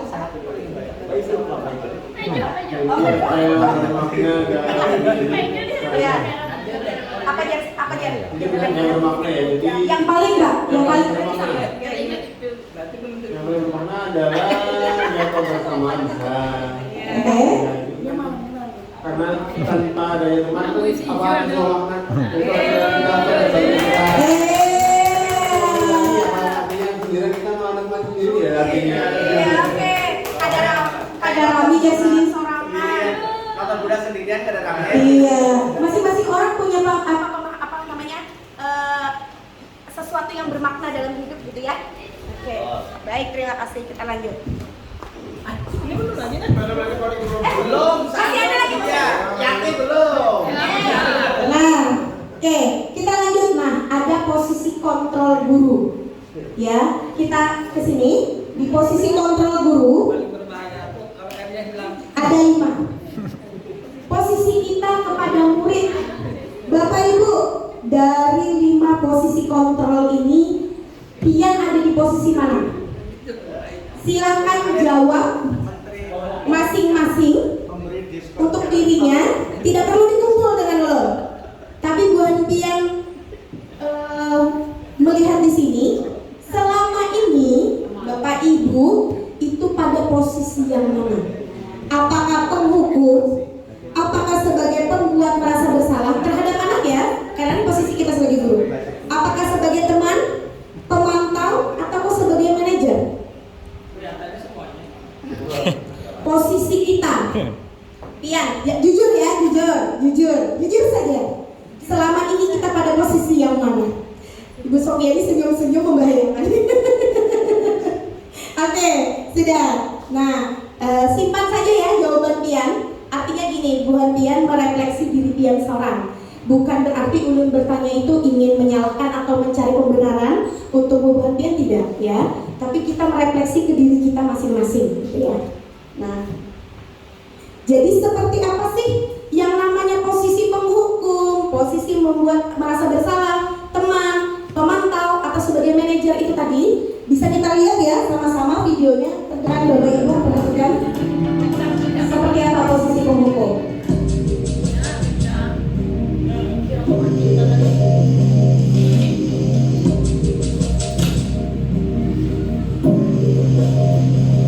Naren, sini kamu. Selamat pagi Bu. Selalu terlambat. Kamu deh, pasti terlambat. Maaf Bu, saya Apa? Apa coba? Alasan kamu apa lagi? Kapan sih kamu tidak terlambat? Hari Minggu. Malas sekali ya kamu jadi anak. saya Dasar pemalas. Gak kapok-kapok sih kamu. Sudah berapa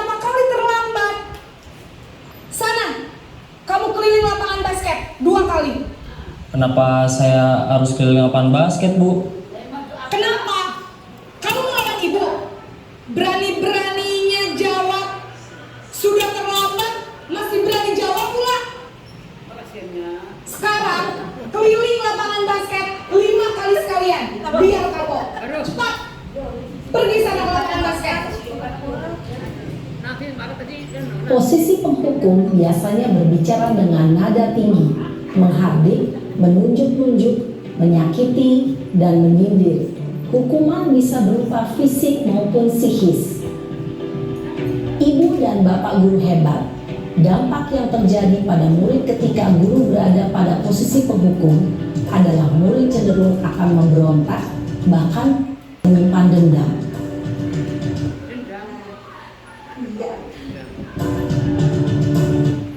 Oke, itu tadi ya posisi penghukum.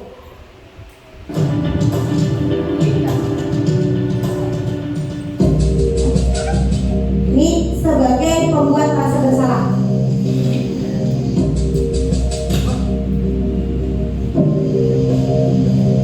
Naren, pemainnya sama ya, cuma 5 posisi itu yang dilakukan. Selamat pagi, Bu. Naren, kamu kenapa terlambat lagi, Nak? Ya Tuhan, Naren, kamu senang ya bikin ibu susah ya? Yang ini kayak siapa? Kalau kamu terlambat lagi, nanti ibu yang ibu bapak kepala sekolah, Nak. Disangka ibu tidak bisa membina kamu. Duh, gimana ini? Maaf, Bu. Duh, Gusti Naren, kamu suka ya kalau ibu ditegur bapak kepala sekolah? Terus, sekarang ibu harus tulis apa ini di buku absen? Ini kamu sudah sering terlambat loh. Ibu harus apa coba? Maaf, Bu. Maaf sekali. Ya sudah, lain kali jangan bikin ibu susah lagi ya, Nak ya. Ibu tidak akan kuat lagi kalau kamu begini terus. Bisa jantungan kalau ibu ditegur bapak kepala sekolah. Sana cepat ke kelas. Maaf ya, Bu. Maaf sekali. Posisi pembuat rasa bersalah berbicara dengan nada tenang, cenderung lembut. Namun kata-kata yang diutarakan membuat murid merasa menjadi orang yang gagal, memandang buruk dirinya sendiri, merasa tidak berharga, dan tidak sanggup membahagiakan orang lain. Ketika guru mengambil posisi pembuat rasa bersalah, murid akan menganggap dirinya yang bersalah dan ia akan menyimpan emosi negatif tersebut di dalam dirinya. Oke, kita lanjut. Posisi tenang.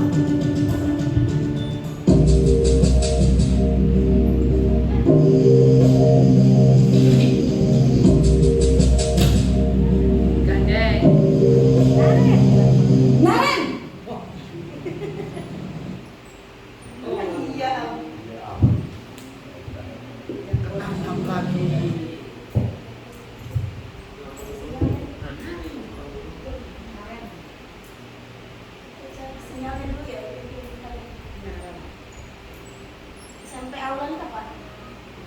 Sampai 10 aula.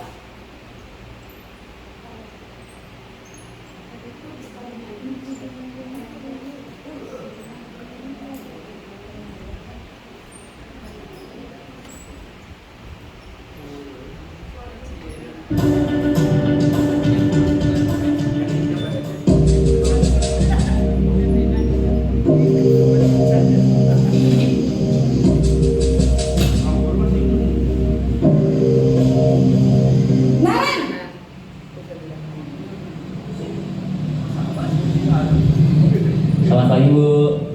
Wah, sudah jam berapa ini, Nak? Terlambat lagi ya, sayang? Iya, Bu. Habis ibu saya lupa bangunkan saya, Bu. Kamu malah menyalahkan ibu kamu. Kamu bukannya anak yang larinya paling kencang. Kok terlambat sih? Iya, Bu. Saya memang terlambat bangun tadi. Jadi, biarpun saya lari kencang, tetap gak kekejar, Bu. Ya sudah, sana Nanti lain kali larinya lebih kenceng lagi ya, biar gak terlambat lagi. Bikin seneng ibu, demi ibu. Bisa kan? Bisa lah Bu. Ya sudah, sana masuk kelas. Ibu beresin urusan absen kamu. Kamu ini ada-ada saja. Dalam posisi teman, guru berbicara dengan nada suara ramah, akrab, cenderung bersenda gurau untuk menjaga suasana tetap santai. Murid akan merasa senang, aman, dan akrab dengan guru. Identitas yang tercipta adalah identitas sukses atau berhasil. Namun, perlu diingat, karena ini masih dorongan eksternal, maka ada faktor ketergantungan dari murid kepada orang tertentu. Di sini guru absennya, sehingga di lain waktu murid bisa berperilaku baik, namun hanya kepada orang-orang tertentu saja.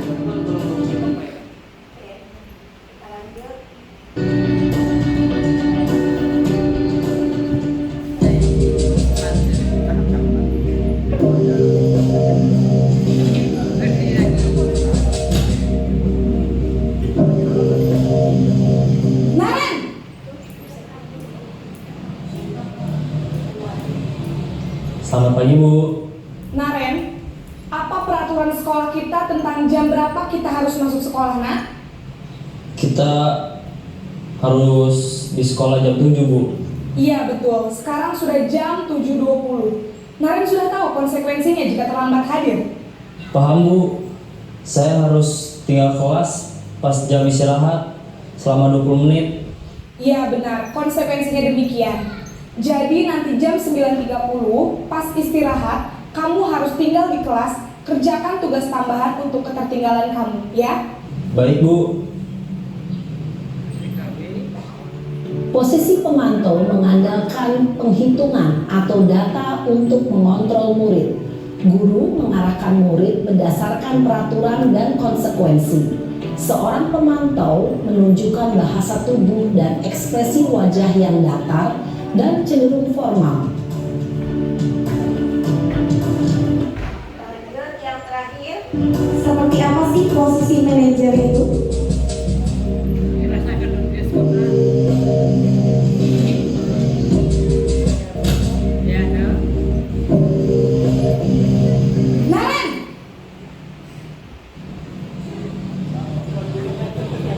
Selamat pagi Bu.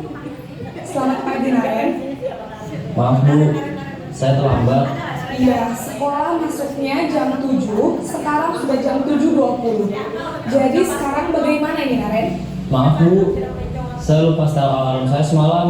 Baiklah, menurut kamu, keyakinan sekolah yang mana yang perlu kamu tingkatkan? Menghargai diri sendiri dan orang lain mungkin ya Bu. Setuju. Jadi, apakah Naren meyakini prinsip saling menghormati tersebut? Iya Bu, saya meyakininya. Apakah Naren bersedia memperbaiki masalah keterlambatan ini? Bersedia Bu. Bagaimana kamu akan memperbaiki masalah keterlambatan ini? Saya akan coba untuk tidak lupa menyetel alarm saya Bu. Baik, kalau Naren lupa menyetel alarm di rumah, ada orang yang kira-kira bisa bantu mengingatkan tidak? Ada Bu, kakak saya, Kak Emma. Ada lagi selain Kak Emma? Selain Kak Emma, ada ibu saya. Baik, jadi yang mengingatkan Naren adalah Kak Emma dan ibu kamu ya? Kira-kira akan mulai start alarm kapan nih Naren? Setelah pulang sekolah, akan segera saya lakukan. Baik, jadi Naren akan setel alarm untuk bangun besok pagi dan akan diingatkan oleh kakak dan ibunda Naren ya. Ada lagi yang mungkin perlu dilakukan Naren agar tidak terlambat bangun lagi? Tidak ada Bu. Baik Naren, terima kasih untuk kerjasama kamu. Sekarang kamu perlu kembali ke kelas untuk belajar. Baik Bu, terima kasih. Posisi manajer adalah posisi kontrol yang disarankan untuk membimbing murid memiliki sikap disiplin yang positif, yaitu murid yang mandiri, bertanggung jawab, dan dapat memecahkan masalah. Tujuan dari posisi ini adalah agar murid dapat berefleksi atas tindakannya. Guru akan dengan tulus memberikan pertanyaan-pertanyaan bermakna, sehingga membuat murid dapat belajar dari kesalahannya dan mencari sebuah solusi untuk menyelesaikannya. Ibu dan Bapak guru hebat, setelah mengamati adegan kelima posisi kontrol tadi, kira-kira posisi mana yang paling ideal? Posisi mana yang dapat menunjang motivasi intrinsik murid? Ya, tentu posisi manajer. Posisi ini memang posisi ideal yang ingin dituju setiap pendidik. Pada posisi inilah, guru dapat menerapkan disiplin positif yang berpihak pada murid, yang memerdekakan murid. Perjalanan orang pendidik tentunya tidak mudah untuk sampai pada posisi seorang manajer. Namun, tujuan kita pasti, yaitu menciptakan murid-murid yang mandiri, merdeka, dan bertanggung jawab. Semoga penggambaran 5 posisi kontrol yang telah diperlihatkan ini dapat menjadi ajang refleksi bagi kita semua, agar dapat terus mengasah dan menerapkan disiplin positif yang memerdekakan murid. Mari terus berlatih dan bersemangat. Selamat menerapkan. Salam dan bahagia Ibu dan Bapak guru hebat.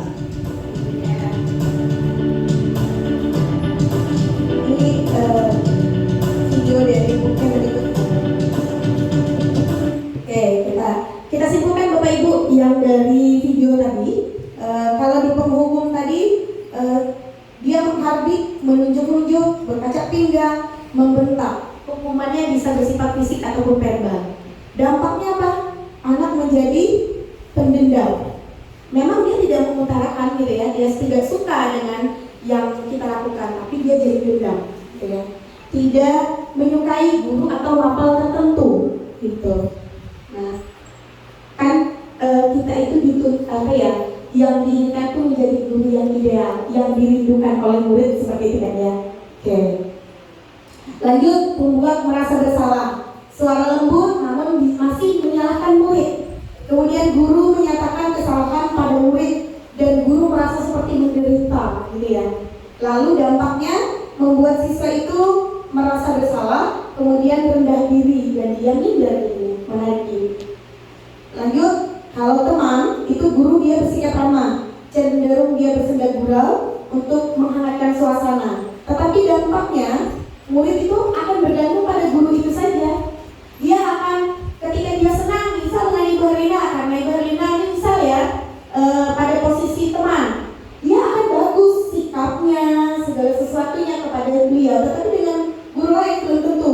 Makanya kadang kita itu kalau dalam rapat bisa terjadi perdebatan ya. Si A ini, anak ini dengan saya dia gini bagus. Oh tidak, dengan saya gini. Nah mungkin posisi kontrol setiap gurunya itu berbeda. Itu yang menyebabkan anak itu senang dengan siapa dan siapa. Tetapi posisi teman ini itu tidak menjadikan efek motivasi internal anak itu tercapai, gitu ya. Karena ada motivasi luar. Kemudian pemantau, nada bicaranya dan ekspresinya datar. Bisa menjadi identitas berhasil. Pemantau itu tetap memantau saat murid diberi solusi.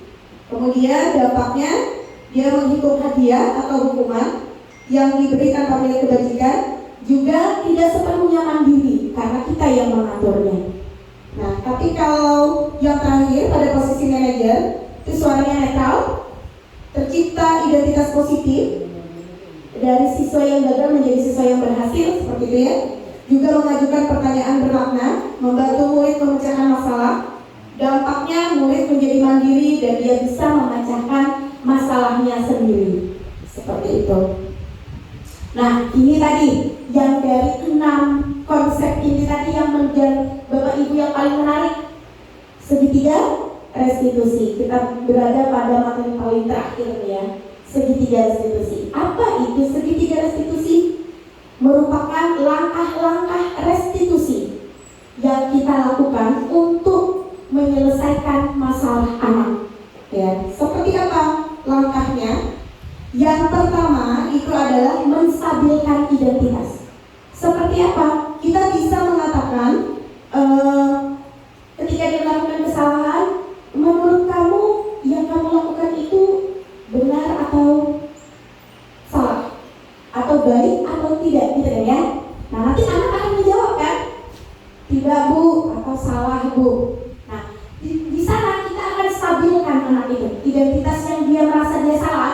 kita stabilkan dengan mengatakan bisa dengan tidak apa-apa, kamu bukan satu-satunya yang pernah melakukan kesalahan, misal.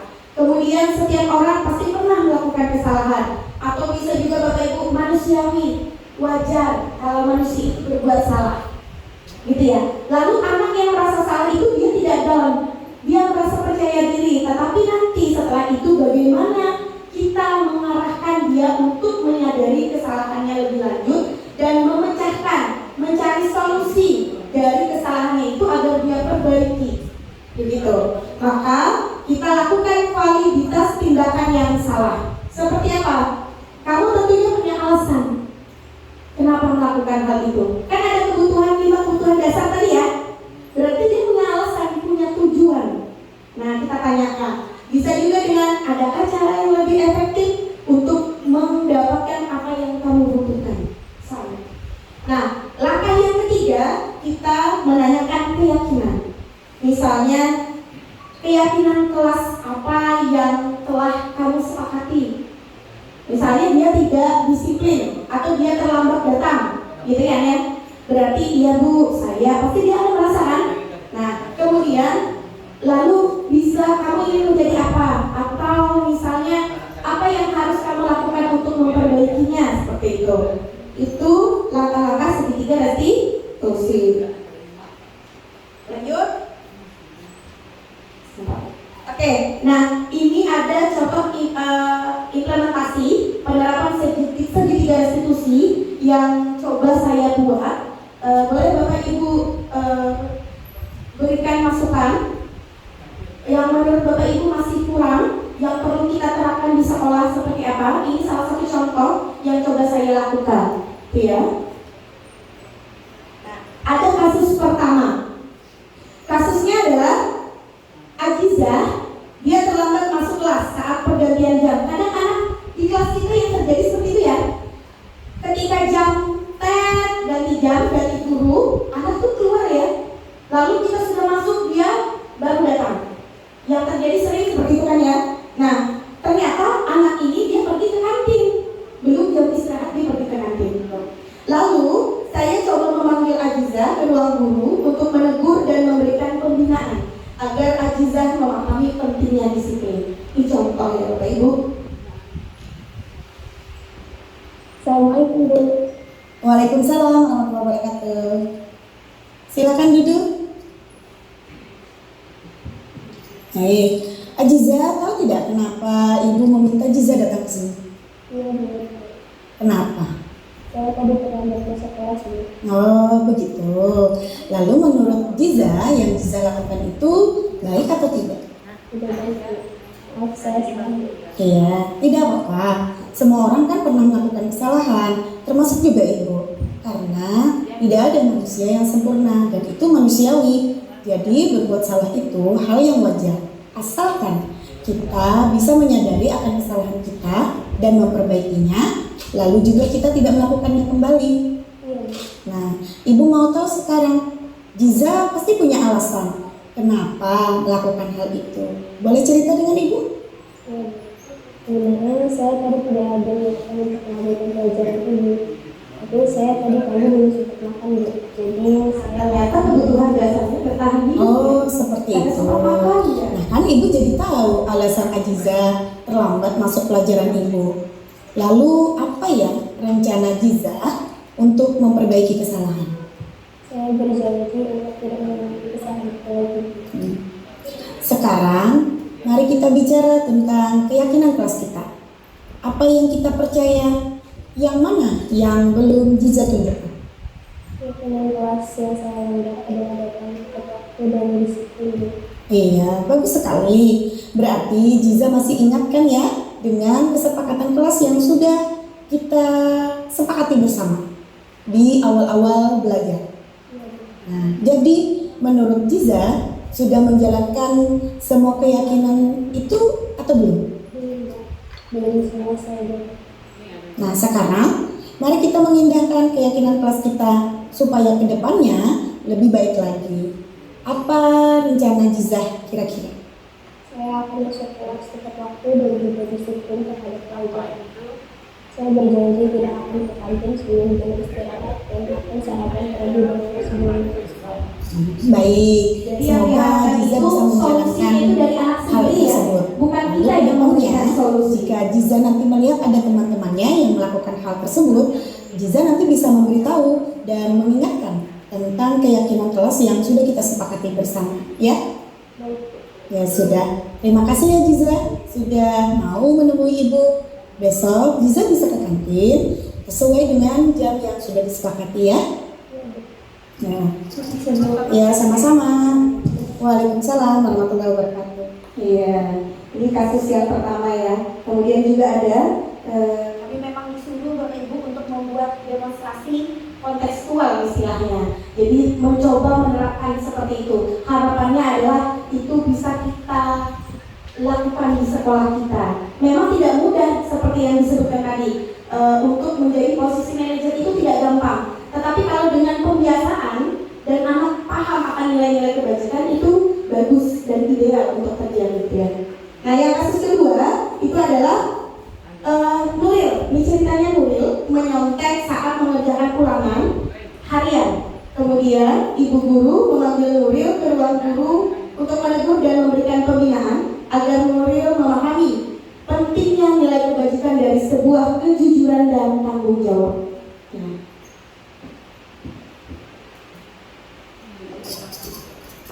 Assalamualaikum Bu. Waalaikumsalam warahmatullahi wabarakatuh. Silakan duduk. Baik, Nuril, tahu tidak kenapa Ibu memanggil Nuril datang ke sini? Iya tahu Bu. Kenapa? Saya tadi menonton saat mengerjakan soal. Oh begitu. Menurut Nuril, yang Nuril lakukan itu baik atau tidak? Tidak baik Bu, maka saya salah.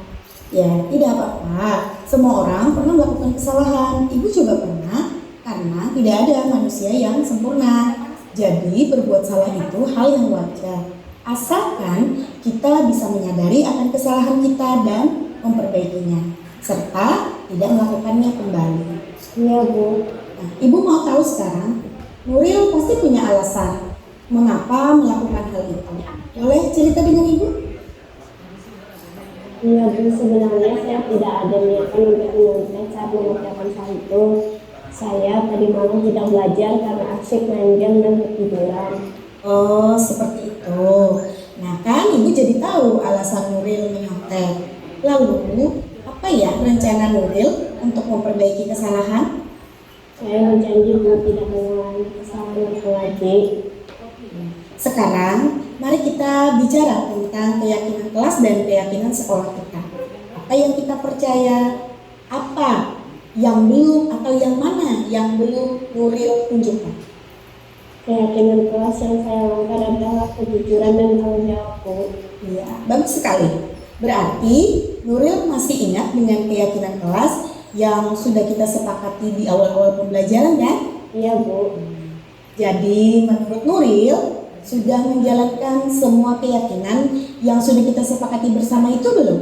Belum Bu, belum semua saya lakukan. Nah, sekarang mari kita mengindahkan keyakinan kelas kita supaya kedepannya lebih baik lagi. Apa rencana Nuril kedepannya? Kira-kira? Saya akan belajar lebih giat lagi, membagi waktu antara main game dan belajar. Saya berjanji tidak akan nyontek dan terlalu banyak main game lagi Bu. Oke, baik. Semoga Nuril bisa menjalankannya ya. Lalu kedepannya jika melihat ada teman-temannya yang melakukan hal yang sama, maka Nuril bisa memberitahu dan mengingatkan tentang keyakinan kelas yang sudah kita sepakati bersama ya. Baik Bu. Oke, ya sudah. Terima kasih ya Nuril sudah mau menemui Ibu. Mulai besok belajar yang rajin ya. Ya Bu. Terima kasih Bu. Ya. Assalamualaikum. Waalaikumsalam. Iya, itu contoh pada posisi manajer gitu ya. Oke Bapak Ibu, dari kegiatan kita dari awal sampai akhir kita kembali ke pertanyaan ini ya Bapak Ibu. Mari kita simak bersama. Apakah Bapak Ibu setuju? Setuju tidak? Kalau pemberian hukuman itu pasti atau akan menjadi bisa mendisiplinkan murid? Oke? Belum tentu. Oke, belum tentu ya, artinya dia kurang setuju ya. Apakah menurut Bapak Ibu hukuman itu tidak boleh? Boleh, tetapi itu menjadi alternatif paling terakhir, bukan alternatif awal, gitu ya. Oke, nah lalu pemberian hadiah itu dapat meningkatkan prestasi murid tidak? Setuju atau tidak? Setuju nggak? Iya, yang kita inginkan adalah motivasi internalnya ya. Berarti kalau kita selalu mengiming-imingi dengan hadiah, dia itu bisa tidak meningkatkan prestasinya. Maksudnya gini, dia menyadari tidak pentingnya belajar yang baik, menyadari dengan sendirinya tidak menurutnya. Tidak, tapi prestasi bisa naik aja. Oke, baik. Artinya kurang setuju kan ya? Seperti itu. Artinya itu bukan solusi paling tepat gitu ya. Oke. Nah, lalu guru harus mampu memberikan solusi untuk setiap murid yang bermasalah. Setuju nggak? Iya, kenapa Pak Adi? Kan persoalan siswa itu bermacam-macam itu. Iya. Lalu? Misalnya persoalan berkaitan dengan yang ada di rumah misalnya. Oke. Artinya kita belum tentu mampu memberikan solusi, tetapi kita yang memberikan solusi, yang memecahkan solusinya itu siapa? Dirinya sendiri kan ya. Kita hanya mengarahkan dan membimbing, bukan kita yang memberikan solusi, kan ya? Nah lalu guru berperan sebagai teman bagi murid, setuju atau tidak? Oke, masing-masing orang berbeda kan ya? Apakah salah? Tidak, tidak ada yang salah Bapak Ibu. Berarti mungkin Bapak Ibu menganggap itu setuju, ada yang merasa kurang setuju, tidak masalah. Tapi dari hasil pemaparan tadi, Bapak Ibu bisa memposisikan bagaimana kita menerapkan disiplin positif di sekolah, keyakinan kelas apa yang kita inginkan, sehingga anak-anak kita itu punya nilai-nilai kebajikan, yang dimana kontrol itu bukan dari kita, tetapi dari dirinya sendiri, gitu ya. Jadi kita menggiring mereka hanya menuntun anak, bukan menginginkan sesuatu seperti yang pemahaman kita atau yang kita pahami, gitu ya. Karena setiap orang punya tujuan berbeda, karena setiap orang menilai berbeda, gitu ya. Oke, sampai sini Bapak Ibu, sebelum kegiatan terakhir refleksi, ada yang mau ditanyakan? Cukup? Paham? Iya. Sudah memahami ya, artinya sudah ada gambaran ya posisi kontrol seorang guru. Oke, baik. Nah, yang terakhir Bapak Ibu, kita refleksi. Jadi gini, refleksinya Ulun minta tolong. Refleksinya Ulun minta tolong. Ini ada post-it yang warna apa ya? Warna pink aja ya? Atau mau warna apa? Pink deh, bebas atau bebas? Oke. Di warna ini Ulun minta Bapak Ibu tuliskan bagaimana perasaan Bapak Ibu untuk kegiatan kita hari ini. Ya. Refleksinya ada 3 ya Bapak Ibu. Yang pertama tapi per lembar. 1 lembar itu jadi bagi 3. Yang pertama, apa yang Bapak Ibu rasakan hari ini? Buatnya merasa apa? Kemudian yang lembar post-it kedua, hal baru apa yang Bapak Ibu pelajari hari ini? Pertanyaan yang ketiga, hal yang akan Bapak Ibu lakukan ke depannya apa? Setelah mempelajari materi ini.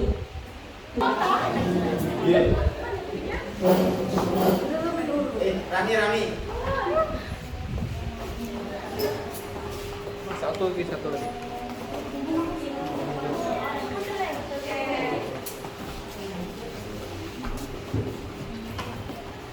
Nah, sudah.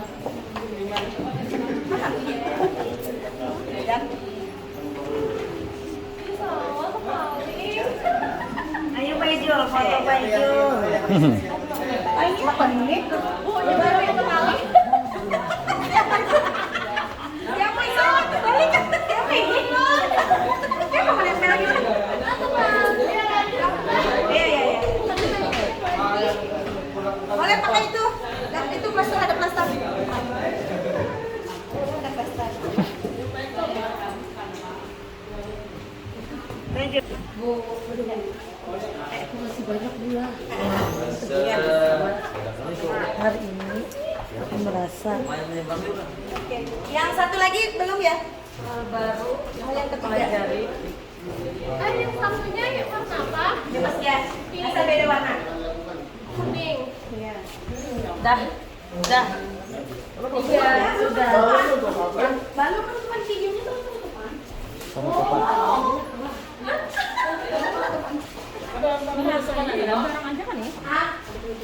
Ada salam.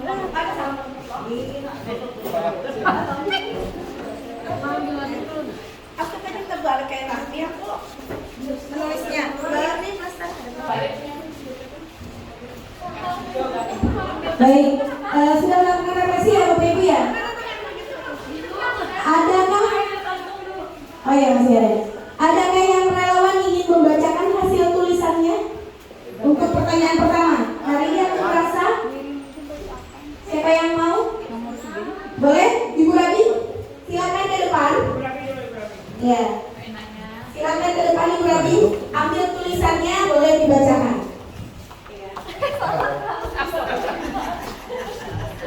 Oke. Satu aja ya. Sama pertanyaan satu dulu, biar bagian yang lain bisa ya.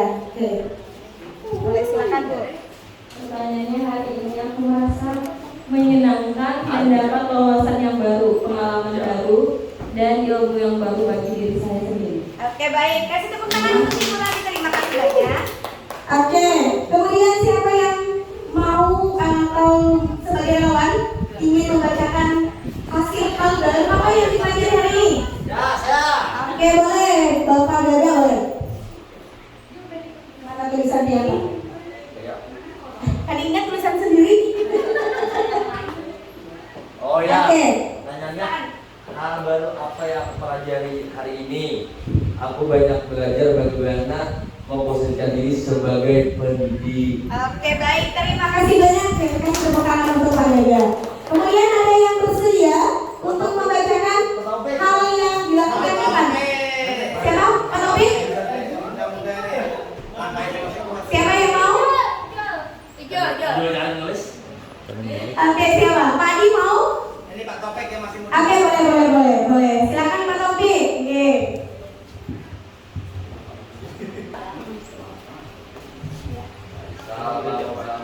catatan pian boleh? Catatan pian aja, yang pian baca. Ya Allah. Bacaan pian.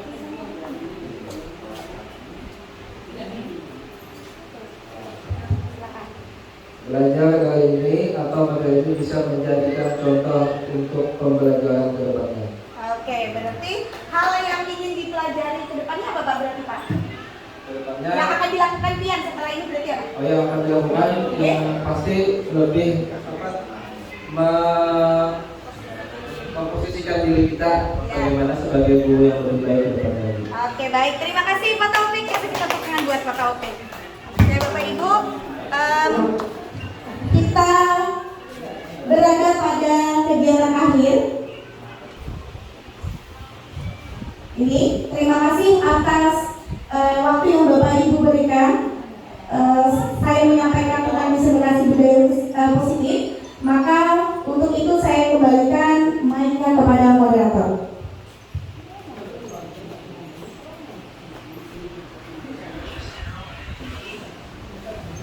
Demikianlah pemaparan dari Ibu Yuli Sutyono.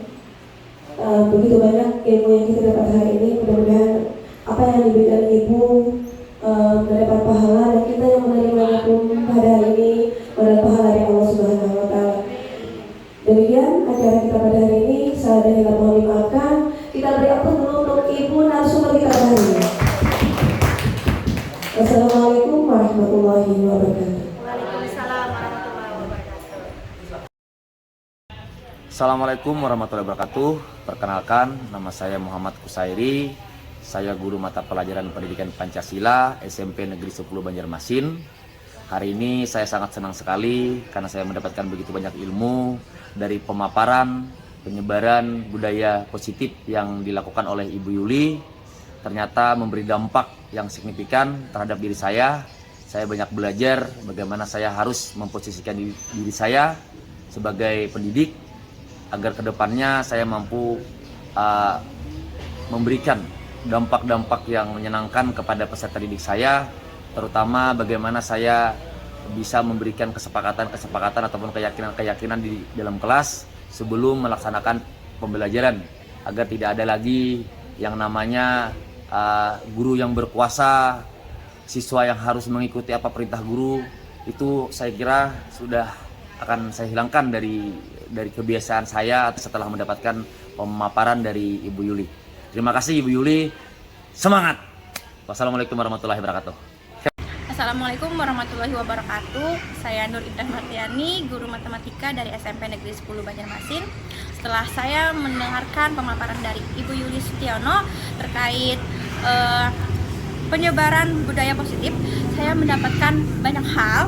Terutama di sini saya dapat mendapatkan pembekalan untuk saya ke depannya. Untuk itu, terima kasih untuk Ibu Yuli, sukses selalu.